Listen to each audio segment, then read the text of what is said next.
ملګرو د مولانا صاحب ډېرې ښکلې خبرې کړي، ډېر ښایسته پیغام یې موږ نوجوانانو له راکړی دی.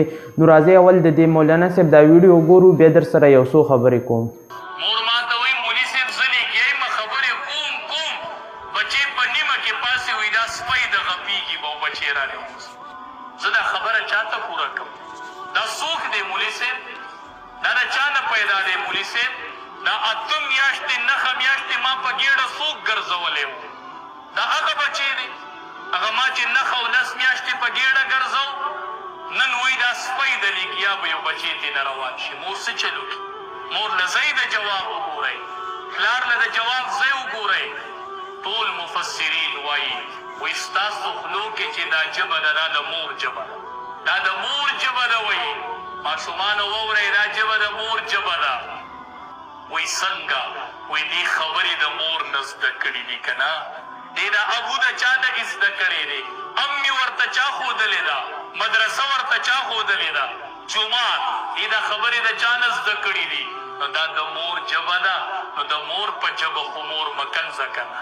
مور راته وایي مولي صاحب گر کو آگ لگی گر کی چراغ سے، اور مې وسو خو د کور ډیوې رانه وسو، د کور د ډیوې نه مې کور واغسته. وایي مولي صاحب هغې ژبې وسوم چې کومې ژبې زما نه خبرې زده کړې دي، هغه ژبه چې ما ورته ابو امي ښودلی و، نن هغه ژبه ما ته وایي ته سپی یې. مولي صاحب کوم ځای ته لاړه شم؟ دا ګیله چا له اوسمه؟ دا ګیله د چا ته وکړمه؟ تپوس د چا نه وکړمه؟ مولي صاحب بچي وسومه. پلار وایي مولي صاحب بچي وسومه، خبرې ته مې غوږ نه ږدي. یا وایي پلار جاړي دا تا وجړه. تاسو خو د مولانا صاحب د خبرې واورېدې چې د ډېر ښکلی پیغام موږ نوجوانانو له راکلی دی، چې ډېر خلک داسې وي چې هغه د مور څه خبره وکړي نو هغه پې ریاکشن علي، هغه له پې رد عمل ورکوي. نو داسې هیڅ کله هم مه کوئ چې تاسو ته مور کله خبره وکړي نو هغه منئ.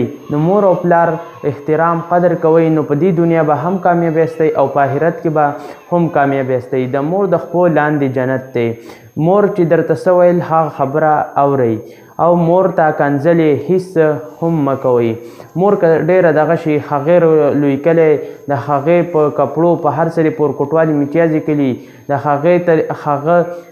هغه مور تا ته خبرې ښودلې دي او په هغه ژبه ورته ته کنځلې کوې. د دې مولانا صاحب د خبرې خو تاسو واورېدې. نو که ویډیو هم خوښه شوي ویډیو د خپلو ملګرو سره مخکې ضرور شیر کړئ او زموږ چینل ورسره سبسکرایب کړئ. او که څوک یې په پیج ګورئ زموږ پیج لایک او فالو ضرور کړئ. د ویډیو کتلو ډېره مننه.